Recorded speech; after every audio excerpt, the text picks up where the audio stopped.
Hi friends, welcome back to my channel. So నేను రీసెంట్గా పూరి అయితే వెళ్ళాను అనమాట. నేను అక్కడ ఏమేమి చూశాను ఏంటి అనేది ఈ వీడియోలో చూసేద్దాం, వచ్చేయండి. ఇంకా ఫస్ట్ డే అయితే ఇలా స్టార్ట్ అయ్యామన్నమాట మార్నింగ్ పూరికి. బట్ మేము చేసిన మిస్టేక్ ఏంటంటే మేము తీసుకున్న రూమ్కి పూరికి కొంచెం ఎక్కువ డిస్టెన్సే ఉంది. సో అక్కడ నుంచి మేము 2 వెహికల్స్ మారాల్సి వచ్చింది.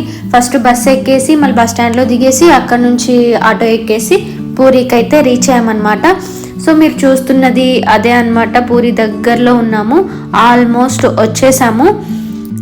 అదిగదిగో దూరంలో కనిపిస్తుంది చూసారా ఒక గుడి, అదే అనమాట పూరి గుడి. బట్ నేను ఇక్కడ ఎక్కువ వీడియోస్ కానీ ఫొటోస్ కానీ క్యాప్చర్ చేయలేకపోయాను, బికాజ్ ఇక్కడ ఫోన్ ఎలో లేదు. కొంచెం గుడి ముందుకు వెళ్తే అక్కడ వరకు తీయగలం కానీ ఇంకా లోపలికి ఫోన్ ఎలో లేదు. ఫోన్స్ అన్నీ లోపల అక్కడ పెట్టేసాలన్నమాట.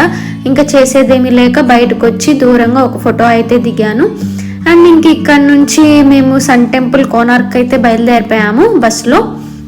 అది ఇక్కడ నుంచి ఒక 20-30 కిలోమీటర్స్ ఉంది పూరి నుంచి. ఇంక ఇక్కడ నుంచి అయితే స్టార్ట్ అయిపోయాము. బట్ ఈ రోడ్ మాత్రం చాలా అంటే చాలా బాగుండిద్ది. Puri to sun temple Konark వెళ్ళే రోడ్ అయితే మాత్రం చాలా బాగుండిద్ది.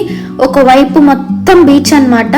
మనం బస్లో కన్నా బైక్ మీద అలా వస్తే మనం ఆ క్లైమేట్ని మంచిగా ఎంజాయ్ చేయొచ్చు. సో చూస్తున్నారు కదా, అది మొత్తం బీచ్ అనమాట. వన్ సైడ్ మొత్తం బీచ్ వచ్చింది. ఆ రోడ్ నాకైతే పర్సనల్గా చాలా అంటే చాలా బాగా నచ్చింది. సో ఇంకా ఫైనల్గా సన్ టెంపుల్కి అయితే రీచ్ అయిపోయాము. అదిగో చూస్తున్నారు కదా, ఇదే అన్నమాట సన్ టెంపుల్. బట్ ఇక్కడ ఆర్కిటెక్చర్ మాత్రం వేరే లెవెల్, చాలా అంటే చాలా బాగుంది. మరి ఆ రోజుల్లో ఇవన్నీ ఎలా కట్టారో ఏంటో తెలియదు కానీ అసలు అవన్నీ చూస్తున్నారు కదా ఎంత బాగుందో. అండ్ ఇది పెద్ద టెంపుల్ అనమాట. అండ్ ఎటు నుంచి చూసినా మనకి సేమ్గా అనిపిస్తుంది. 4 సైడ్స్ ఒకేలా ఉండిద్ది అనమాట. ఇక్కడ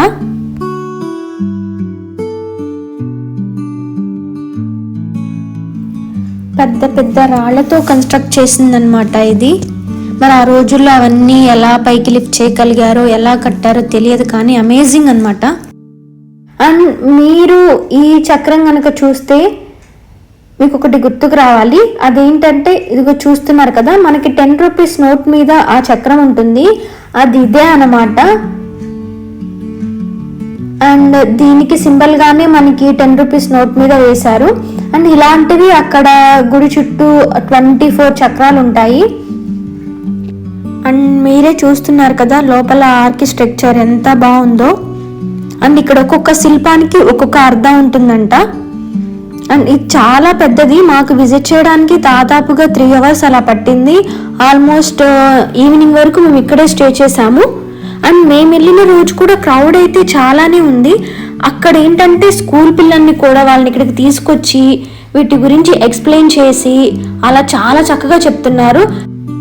ఎందుకంటే వీటి గురించి మనకి సోషల్ వాటిల్లో ఉంటాయి కదా చిన్నప్పుడు, పిల్లలకి ఇలా రియల్గా చూపించి ఎక్స్ప్లెయిన్ చేస్తే వాళ్ళకి ఇంకా మంచిగా గుర్తుంటుంది. నాకు ఆ విషయం అయితే అక్కడ చాలా బాగా నచ్చింది.